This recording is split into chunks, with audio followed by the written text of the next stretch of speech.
খুলনার মুজগুন্ডিতে উচ্ছেদ অভিযান ঘিরে পুলিশের সাথে এলাকাবাসীর সংঘর্ষ হয়েছে। এ সময় উচ্ছেদ করতে আসা প্রশাসনের কর্মচারীদের লক্ষ্য করে ইট পাটকেল নিক্ষেপ করেন স্থানীয়রা। পুলিশ হামলাকারীদের ছত্রভঙ্গ করতে টিয়ার শেল নিক্ষেপ করে। এতে আহত হয়েছেন অন্তত ৩৫ জন। এ ঘটনার জেরে স্থগিত করা হয়েছে উচ্ছেদ অভিযান।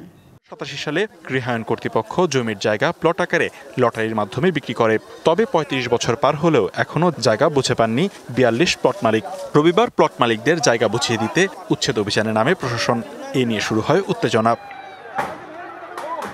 এক পর্যায়ে কলোনিতে বসবাসকারীদের সঙ্গে উচ্ছেদ করতে আসাদের সাথে সংঘর্ষ হয়। কলোনির বাসিন্দারা ইটপাটকেলও ছুটতে থাকে। পরে তাদের ছত্রভঙ্গ করতে টিয়ারশেল নিক্ষেপ করে পুলিশ। এ সময় উভয় পক্ষের সংঘর্ষে আহত হয় বেশ কয়েকজন। পরে উচ্ছেদ অভিযান স্থগিত করলে কলোনির বাসিন্দারা সড়কে গাছের গুঁড়ি ফেলে আগুন জ্বালিয়ে দেয়। আমরা পা অনুরোধ করতেছি, হাত পাও ধরতেছি, এর ভিতর তারা আমাদের উল্টা মারধর করলো। সকালবেলা আমাদের 200+ পরিবার আছে, সবাইদের ভেঙে দেবে।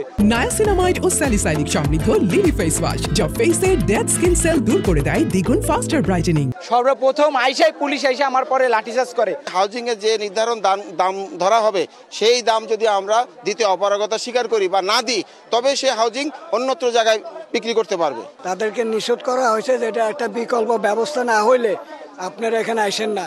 তারা পুলিশরা অবাধ মানুষকে পিটানো শুরু করছে। পুলিশ বলছে উচ্ছেদ অভিযানে প্রতিবন্ধকতা সৃষ্টির পাশাপাশি তাদের উপরও হামলা চালানো হয়। গৃহায়ণ কর্তৃপক্ষ উচ্ছেদ করতে গেলে ওইখানকার স্থানীয় জনগণ কর্তৃক তারা বাধাপ্রাপ্ত হয় এবং এক পর্যায়ে তারা আইন শৃঙ্খলা রক্ষাকারী বাহিনীর সহ গৃহায়ণ কর্তৃপক্ষের ইট পাটকেল চড়ে পুলিশ আত্মরক্ষার্থে সেখানে 2-3 রাউন্ড টিয়ার গ্যাস নিক্ষেপ করে। পরবর্তীতে গৃহায়ণ কর্তৃপক্ষ তাদের উচ্ছেদ অভিযান স্থগিত করেন। DBC news desk.